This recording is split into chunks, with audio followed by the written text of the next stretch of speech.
From the Home Slice News Center, this is the Daily Slice for Tuesday, August 16th, 2022. I'm D. Ray Knight. This is what's going on. Governor Kristi Noem has released a revised proposal for social studies standards in public schools. They would present a mostly shining vision of America's history after an initial draft of the standards came under heavy criticism last year from both conservatives and Native American educators. The Republican governor claims the new standards are free from political agendas and contain an increased focus on Native American history. The new standards emphasize the qualities of America's founders. Noem selected the 15-member work group that crafted the proposal. Meanwhile, a review has been completed in regard to CRT in K-12 curriculum. Amy Rose has more. After thousands of materials were reviewed by the Department of Education, only 2 were found to be in violation of the governor's critical race theory executive order. The governor in April ordered the Department of Education to review all content for K-12 schools to make sure divisive concepts were being taught. In its findings, the Department of Education found that the review materials were largely in line with the governor's order. All it found were 2 potentially problematic issues. One was an Introduction to Law and Public Safety 2 course and some unpacked standards that are labeled as supplemental to the content standards. The Department of Education says they would revise the documents to align with the governor's executive order. Sturgis police released their final tally of arrests and violations from this year's 82nd motorcycle rally. The report shows 63 DUI arrests, up over last year's 57, and 35 felony drug arrests, up from 20 last year.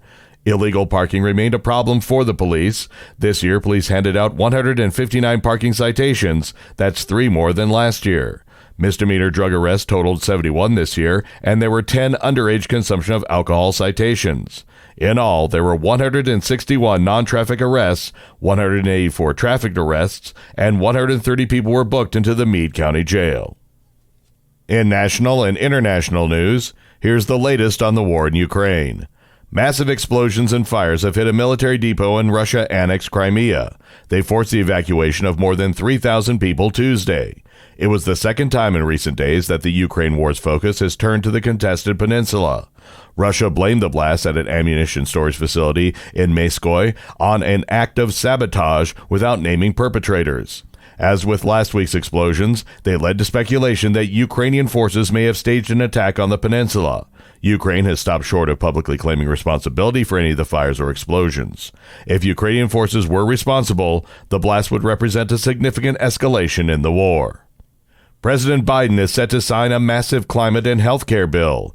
Amy Rose has the details. President Joe Biden is preparing to sign Democrats' landmark climate change and health care bill. It's the final piece of the president's pared-down domestic agenda as he aims to boost his party's standing with voters ahead of midterm elections. The legislation includes the biggest federal investment ever to fight climate change, some $375 billion over a decade. It also caps prescription drug costs at $2,000 out of pocket annually for Medicare recipients and helps an estimated 13 million Americans pay for health care insurance by extending subsidies provided during the coronavirus pandemic. The measure is paid for in part by new taxes on large companies. The Justice Department is rebuffing an effort to make public the affidavit supporting the search warrant for former President Donald Trump's estate in Florida. In court papers filed on Monday, prosecutors argue the investigation implicates highly classified material and the affidavit contains sensitive information about witnesses.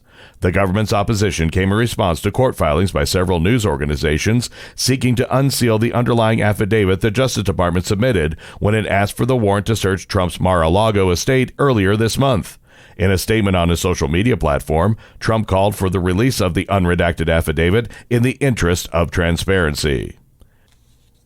Your weather forecast from the Home Slice Weather Center. Mostly sunny today with a high of 88, low tonight 62.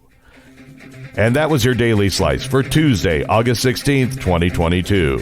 The Daily Slice is a production of Home Slice Media Group, hosted by D. Ray Knight with Amy Rose. Executive producer Mark Houston. Engineered by Chris Jacquez. I'm D. Ray Knight. Have a great day.